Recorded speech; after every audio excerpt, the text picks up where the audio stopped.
Welcome to So You Want to Be a Real Estate Agent. Are you evaluating your career in real estate? Feel like you're ready for a fresh start? Or ready to take your career to the next level? This is your podcast. Welcome back to So You Want to Be a Real Estate Agent. I'm your host, Meredith Fogle, and today I have a special guest with us, Tommy Weaver, who is one of our team members. And he is under contract on a listing that he has right now. So we have some fun things to talk about with Tommy, including a question that we were just talking about before we started to film that I think everybody could benefit from hearing us explore a little bit. So Tommy, first, I'd love for you to introduce yourself to the audience, tell them a little bit about how you got into real estate, what you did before you were in real estate, and what was that like the moment that you knew real estate was the profession for you? Okay. Well, I'm Tommy Weaver. I have a background in retail, running high-end retail stores. That's really where I get my customer service excellence from. It's where I learned it, was a designer brand, I'll say. It's really where I learned my business acumen. acumen.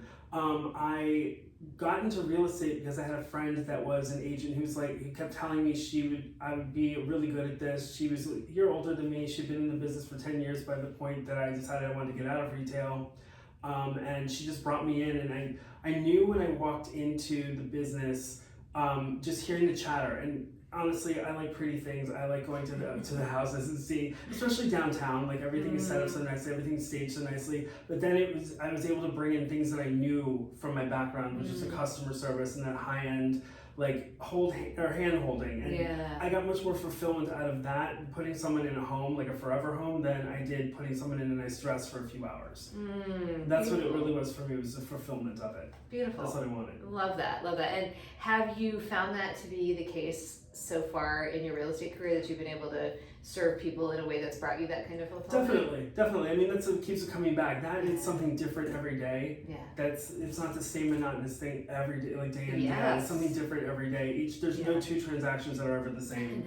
I mean, there's so much nuance to this, but it's all great learning, and the fact that we can talk to the other agents here in the office, that we can talk to each other about and get advice and get tips, and especially from you and Chris, like we learned so much. So it's all stuff that we can apply at some point. You know, we're going to use these tools at some point. Absolutely, and you have such a nice way about you in terms of communication, the way that you serve people, and it's so clear that you come from this open, generous-hearted kind of a perspective for people. You are absolutely not in this with like the dollar signs flashing from your eyes first. You're all about serve first and success follows. Yeah, definitely. I mean, that's something yes, I do need to pay bills, but that's never my guiding principle. That's never what, leads me to show homes or to show property. It's never like, oh, I'm going to make this commission on this house, I'm going to show you these homes. Like, it's never been about that. Right. I think, and I hope that at least my clients can tell that, because it's never been about that. Yes, I get that at the end, but I get more fulfillment from putting you in a home that you can afford, one, and two, that you love. Yeah. Well, I know your clients absolutely feel that.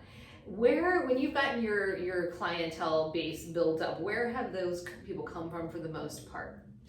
It's mostly my sphere, and it's been word of mouth, especially downtown. It's been word of mouth. It's just one client's led to another, and just I've been fortunate enough to be able to have that positive word of mouth really build my business up. Yeah, that's excellent. And sphere of influence, that is should be always your like stable of most of your business, especially as you're starting as a newer agent, getting out there. For those who are brand new, your sphere is where you go first. When you made that transition, thinking back to the leap from luxury retail to real estate, how did you let people know that you were now a real estate agent?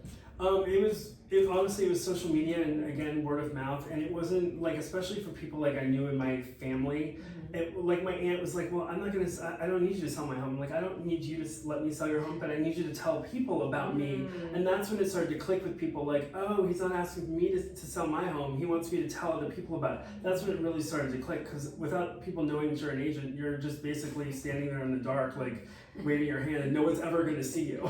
You make such a good point, too, because I think so many times we just naturally assume that people are going to be like, of course they're going to tell whoever about me. But unless you specifically say, no, like here's what I need you to do, or better yet, send me their information. Exactly. And like just connect us. Let them know I'm going to contact them. Yeah. They don't get it. That and people we think that people were on the top of people's mind all the time. People forget about they got their own stuff going on. People forget what we do. Absolutely. Like that's so we have to remind them occasionally. This is what I do. Right. Exactly. And exactly. then, some people's agents well, they forgot to ask me to sell their home. Like I'm an agent. I'm their best friend. Like did you remind them that this is what you do?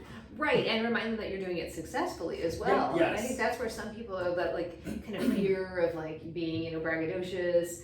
But you've got to let people know that you are working with someone that's busy.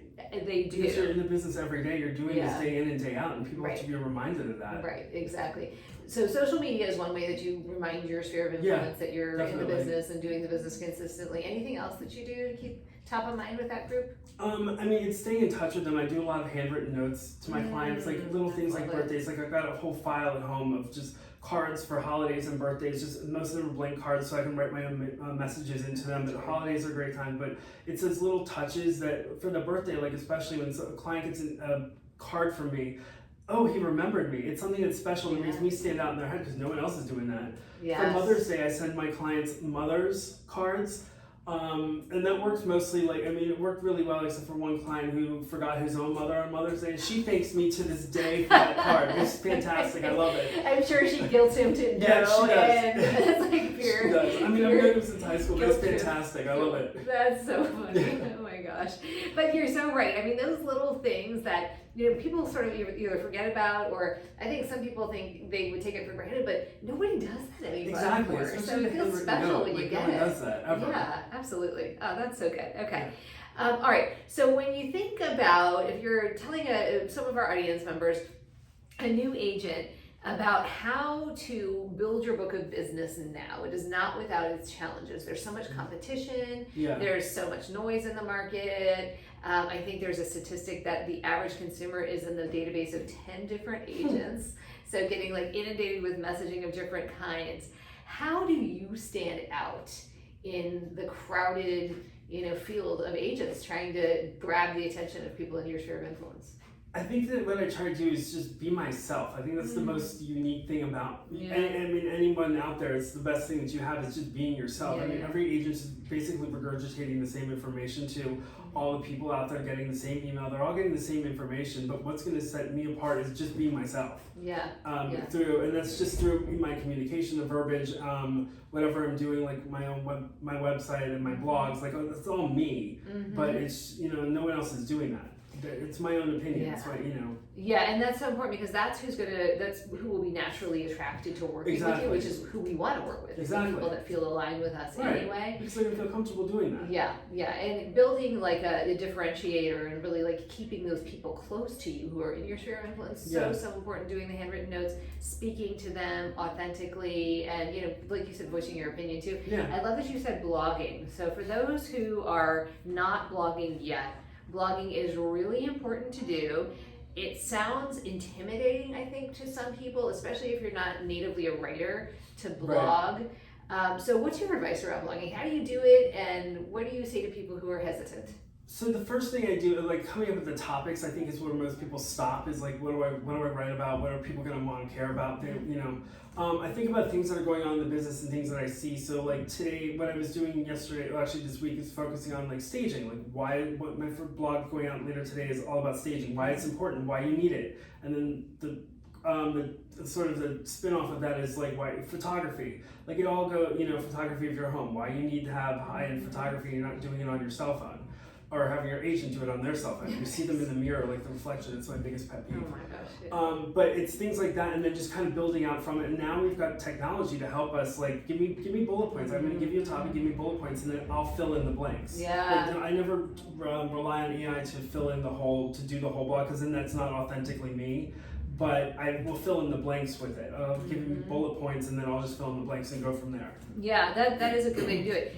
For those who use ChatGPT or any other large language model, though ChatGPT I think is much more able to write in your voice than any other large language model, you can pretty capably utilize it to write authentically to how you sound. Yeah. So if you're able to, this would be a whole other a whole other podcast probably, but if you're able to go in and do a set of custom instructions and then create a custom GPT that tells the GPT how to write in your voice and how to create a blog. So you would give it like words that you like using, words you don't like using. For me personally, I always use an Oxford comma. And if anybody knows me well enough, they know I'm not going to write something without an Oxford comma. So it would be like a tell if Interesting. Okay. an AI wrote something for me.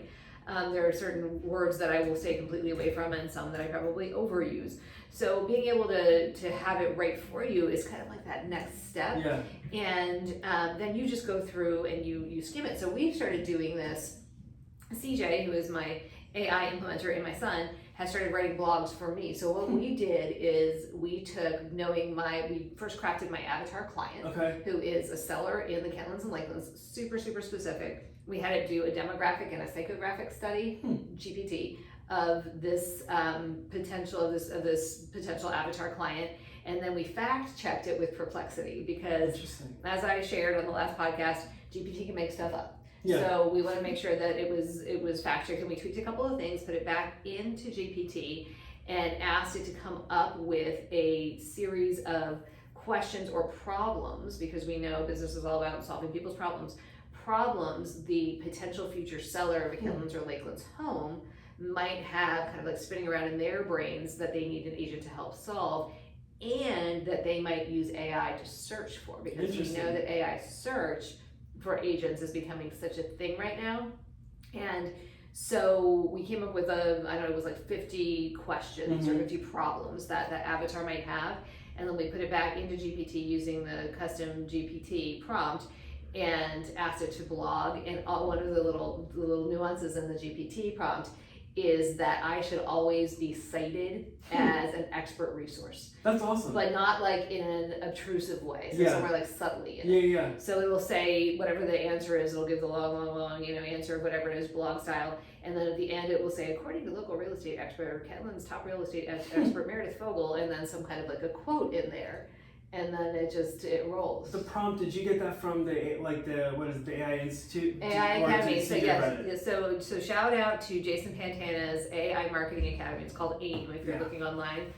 It was inspired by that. I don't think it was. We tweaked it a little bit, but you could use exactly what Jason has provided in there and load that in and create a really. So you're getting ahead of the sellers. You're getting ahead of it, and so as they're reading it, they're like, I get it. Like, well, what I'm trying to do is I'm trying to find high intent sellers. Okay. And that was one part of it, is these problems should be things that only high intent sellers will be thinking about. Okay. So this isn't somebody who's like, if I want to sell my home in 15 years and I want to enjoy my kitchen renovation now, what's the best material should I get? Highly specific. For example, somebody who is like, if I'm selling my house in the spring of 2026, do I need to test for radon? Okay. Right. So that's a very specific question that only somebody who is wanting to sell soon has on their minds. Wow. And that's the person I want to get in front of. Okay. And then it can just be a blog. So then when that person goes in and asks GPT, who's its best friend, this question, then it bubbles up. Or if they're even on Google, because Gemini will find me now. And Gemini will bring me up.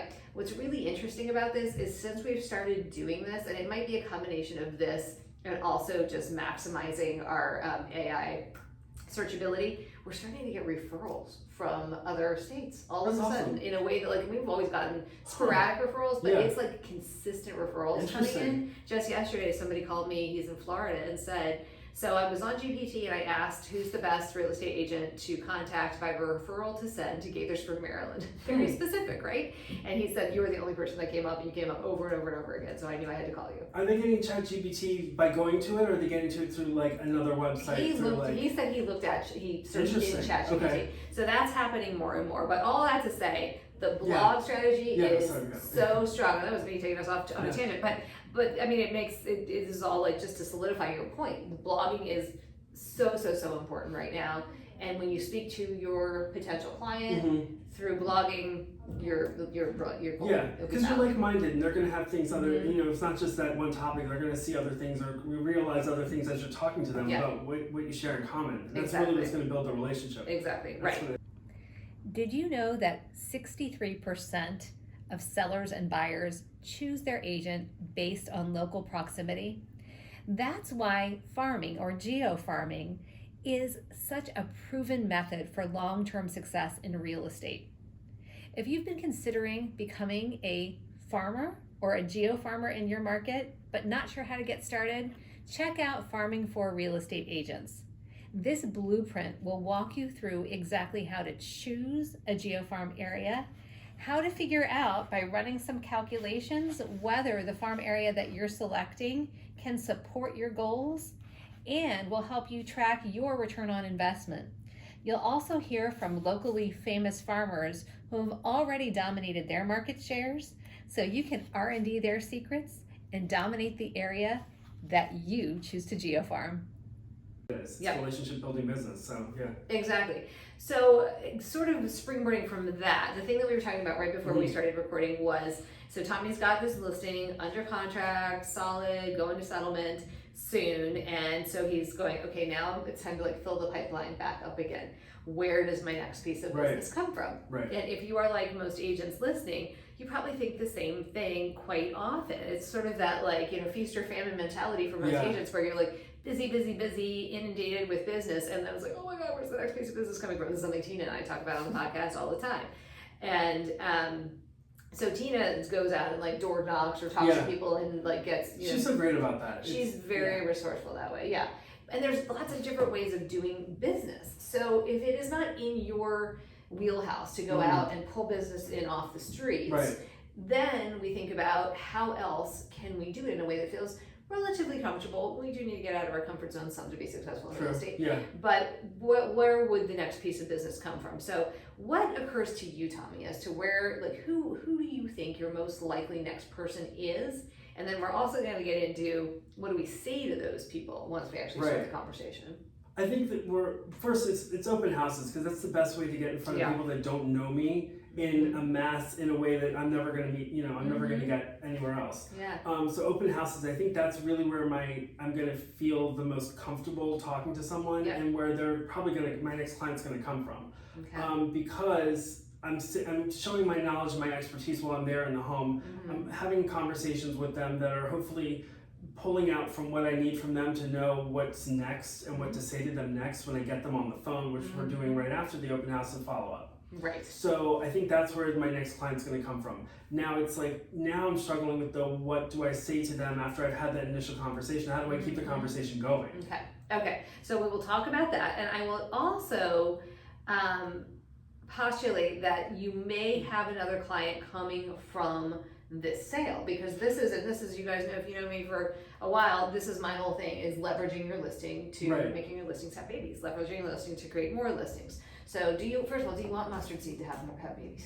I mean, yeah, definitely. So so on that note, what I've done is I've had the phone list for most of the neighborhood, most of the development, calling them, and also looking at the homes that were like it, that were taken off market or that expired. Because I was going after those sellers. So I wrote them handwritten notes, basically kind of mirroring what you have in your expired listing letter to sellers. Excellent. And sending that out to them, because I sold a property, 4-bedroom townhome, end unit. Why can't I sell yours? And I've got multiple offers on this house. I shared that with them as well. So I wanted to really just have it reflect on me, what I could do for them. So those are the ones that I called or notified first, and then I went down to the neighbors and calling them. Oh, hey, did you hear that mustard seed went under contract in under 3 weeks? I mean, it wasn't an amazing time on market, but it was better than compared to now. Well, definitely. And compared to the other homes that were like it, that were sitting on the market for 60 and 20 some days, like this one is under contract with multiple offers in 15. So at least it was something that I could something that I could cheer about. So letting them know about that, and it also kind of helped build me up a little bit for my own ego. It helped me, feel a little bit better about it, because I had this home for it was almost 2 years that we were sitting on this house, waiting for work to get done, waiting for projects to get done. So anyway. And so, I mean, that's one thing to point out, I think, is how you kind of concierge with this, and how often you meet with people so far before a house ever goes on the market. Definitely. So you've got a nurture pipeline you're filling, but hopefully you find some that are more quick to turn. So let's talk about both of those things. And I want to start with what I'm going to call circle prospecting, which is you contacting the people who are neighboring to that property. They likely saw your sign, they likely have some awareness of the house having gone under contract.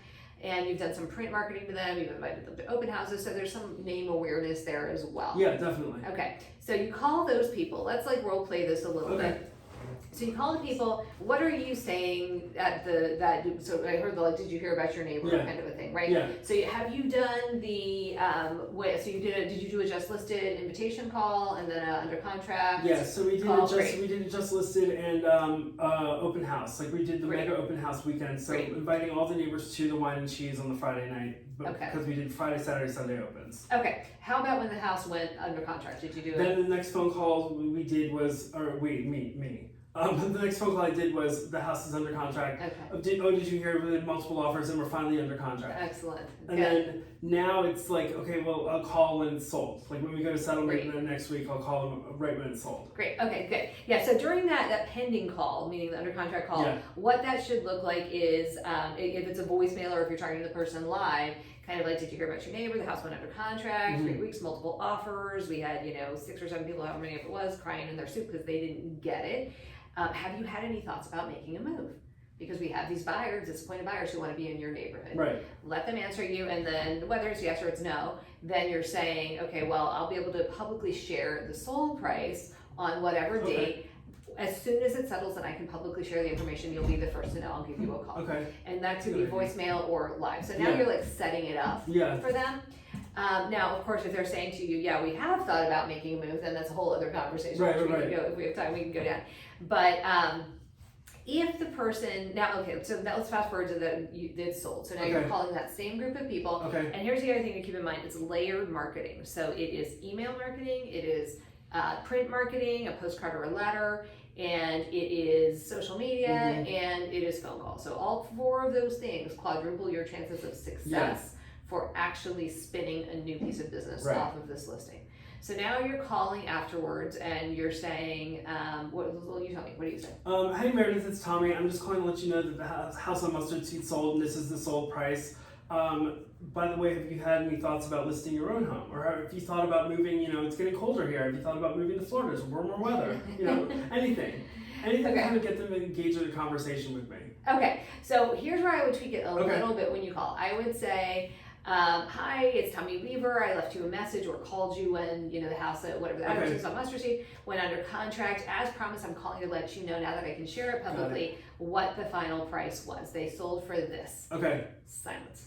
Okay. Let them talk next. And they'll be like, oh, really? Oh, or that's lower. Oh, that's higher than I thought. Oh, that's pretty cool. Yeah.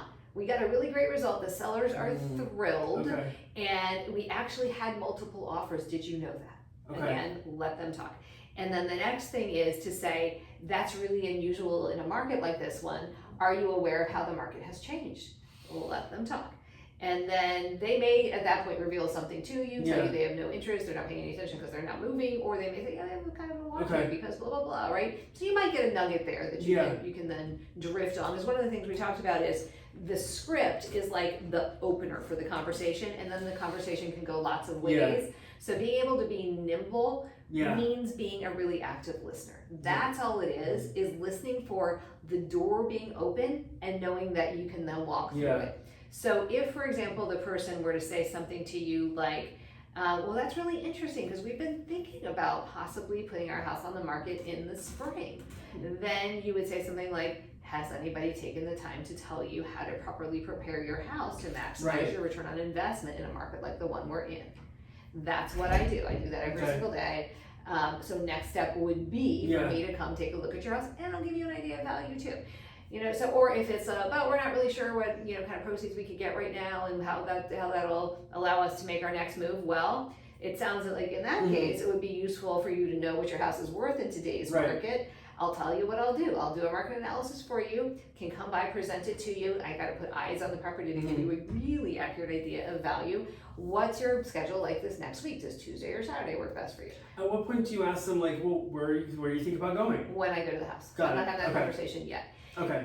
Expires is a different story, so we'll talk about that in a minute. Okay. So then you're having a conversation. Now, what if the person says to you, I think we've all had this happen, hey, thanks so much for calling, appreciate the intel, I have no intention of selling, right? That Right. happens to us a lot. A lot. So what do most of us do? Most of us thank them if we're really good. Yeah. We were like, oh, well, we have, 5 other buyers who didn't get that house that I listed, and they all want to live in the neighborhood. Do you know anybody else who's thinking about making a move? Right. That's if we're really good. I'm going to give you a little bit of a script flip on this. This is called the problem-inducing question. Okay. And this is what it looks like. And this is a total credit to Eli Wild, who was on the Tom Ferry podcast experience a few months ago for this idea. The problem-inducing question follows affirmation of what the person has said to you. So they say, we have no intention of moving. You say, sounds like you really love your house. Tell me, what do you love most about it? Okay. Let them tell you, go, okay, I hear you. It's got a great floor plan, lots of light, great primary suite. I hear you. Okay, let me ask you. This is the problem-inducing question. Mm-hmm. If you could change one thing about it, what would it be? And then quiet. And then they'll say, well, we wish it had a bigger backyard or something like that. Tell me more. Well, we kind of we have a tiny little poster stamp right now. It's kind of all hardscaped, and we've always wanted to garden a little more. Okay, gardening, great. Anything else you would do with that yard? Well, one day our dream is kind of to have grandkids, and maybe we'd be the place for the kids to come and, run around. Well, it sounds like a fantastic dream. That's really cool.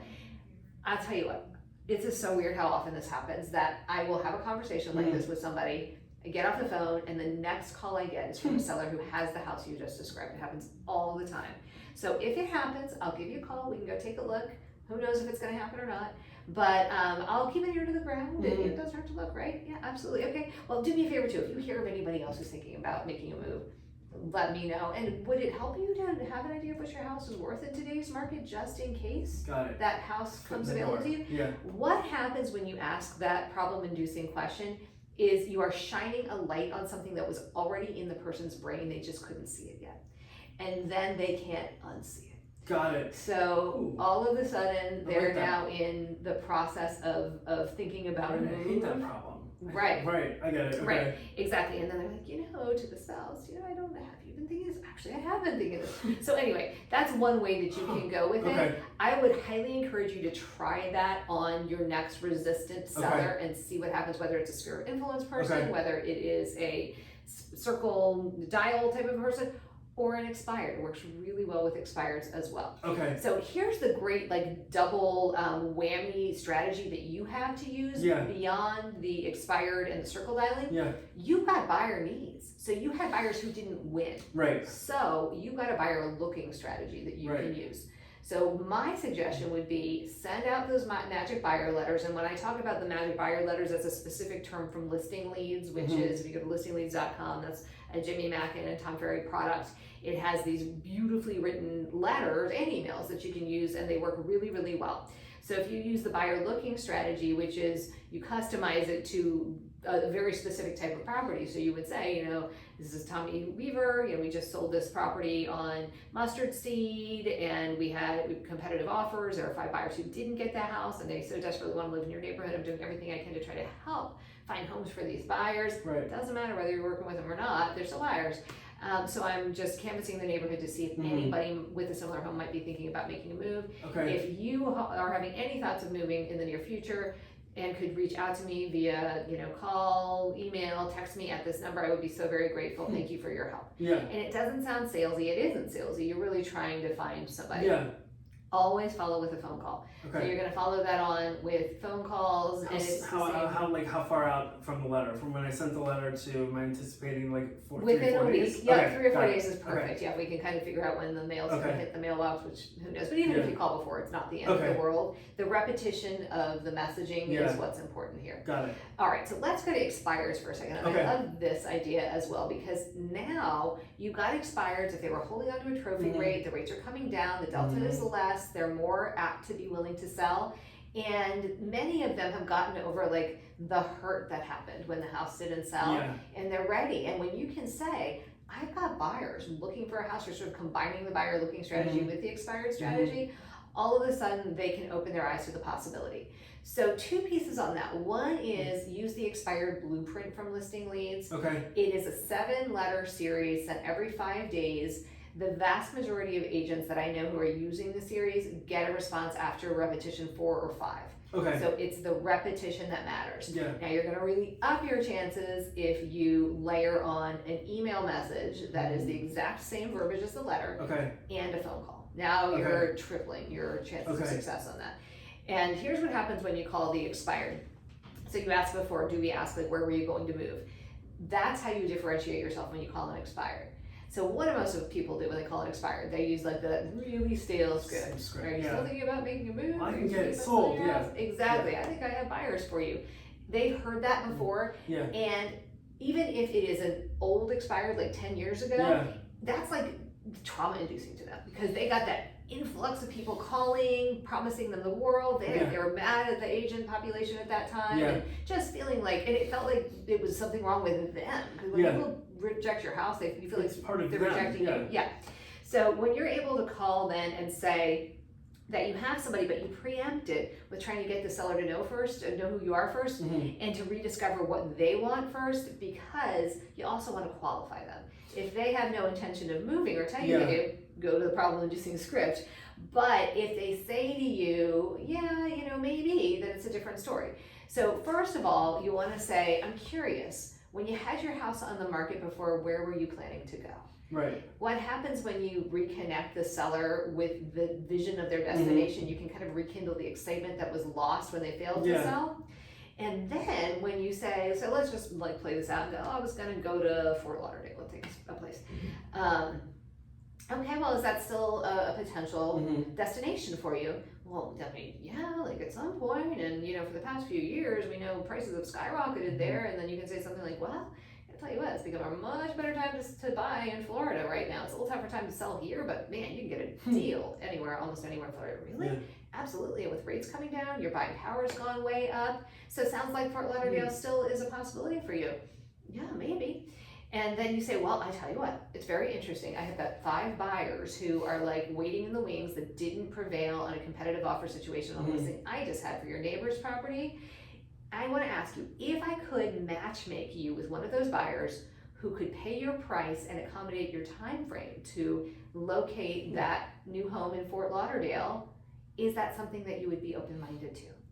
Okay. And then see what they say. So that's where you really can get traction. And maybe it works, maybe it doesn't, but now you get your foot in the door. And then the next thing is, then the next step is for me to give you an idea of what your home's value would be in today's market. Okay. Tell me a little bit, what have you had your house on the market back in, 2015 or whatever. What have you done to update the house since then, if anything? Okay. And then you get into conversation, then you go over to the house. It also humanizes you. It makes you less of another vulture giving them a phone call, because that's probably what they're thinking in their heads, like, it's another one. Right, because, exactly. Yeah. You're trying to help them get what they wanted, and you're trying to help the buyers, and in so doing, you help yourself and you build your business. So some good tools you can use. So problem-inducing question, expired strategy. I love that, the expired blueprint, those magic buyer letters. That's great with the circle prospecting. Then you're golden. So that's going to create that traction for you. Creating your own inventory. I like that. That's exactly if it's not already out there on doing. the market, I can create my own inventory. I like that. That's exactly what you're doing. And when you can create your own inventory, you create the market. Right. And when you create the market, you hold all the cards. Right. Those are the agents who are doing that right now, who are leaning into listing creation, inventory creation, are the agents who are going to scope up all the market share and be positioned for success during the recovery. Yeah. That's a great idea. I think what might be intimidating people that aren't already in the business is like, okay, now we have to do social media and then print marketing and then all this other stuff. And it's really simple when you sit down and just apply it. It's just one thing, one template, just shove it out in different ways. Yep, absolutely. And for those who are brand new in the market, to circle like all the way back, and we're going to let you go in a second, I know we're at time. Circling all the way back to the open house strategy. For the people that are brand new in the market, my strong suggestion is to you to take Tommy's advice and look at that as a potential source of your next piece of business. So do everything you can to ask somebody in your office, if you don't have your own listing, to hold an open house for a listing that they have. Many top producing listing agents right now have languishing listings or way more listings than they can hold open themselves. Get in there, hold that open house, build rapport with the people who come in using that LP Mama script. If you go back in our podcast episode repository, you will be able to find that, asking them those 3 questions, LMA, which is location, motivation, and agent or appointment, and then get an appointment with those people. Now, for the people who you're talking to who maybe are like those stagnant open house leads and you're trying to re-energize those leads, a really great sort of resuscitation script, as I'm going to call it, is to call them and to say, the market has really changed. Has that changed your plans at all for making a move? So I met you at an open house back in beginning of September. Since we talked, the market has really changed. What about that has changed your plans for making a move? Okay. And they probably will go, what do you mean? Because they're not on the front lines watching it. Right. Yeah. Well, the interest rate just dropped to the lowest rate in over a year. Have you explored how that's increased your buying power right now? How that positions you in terms of your max price point? And again, like figure out what it is that they need to know, and then help them get what they want to get. Yeah. Answering that question for them. Most of the time, when you'll hear on the phone, like, "Honey, did you hear it?" Yeah. Yes, exactly. Yeah. So I think you know where your next pieces of business are coming from. You're going to go back and call those open house leads, and you're going to get into the mustard seed, mustard seed neighborhood. Get more business there. All right, so we will keep you updated. Tommy, anything else you want to share with our audience right now? No, I think I'm good. No, I think I'm good. Okay. Well, hopefully this has been helpful to everybody. I know that when we come on next, we're going to have another episode, a follow-up episode with you, Tommy, and you'll tell us what you have done, how you've succeeded with your strategy for increasing your business from your existing listing and from your open house strategy and database. And we'll have new tools to share. So hopefully this has been helpful to those listening. We appreciate you. If you are following us on YouTube, we very much appreciate it. If you are not yet, please, and you're watching on YouTube, please subscribe so you'll be kept aware of new episodes as they are published.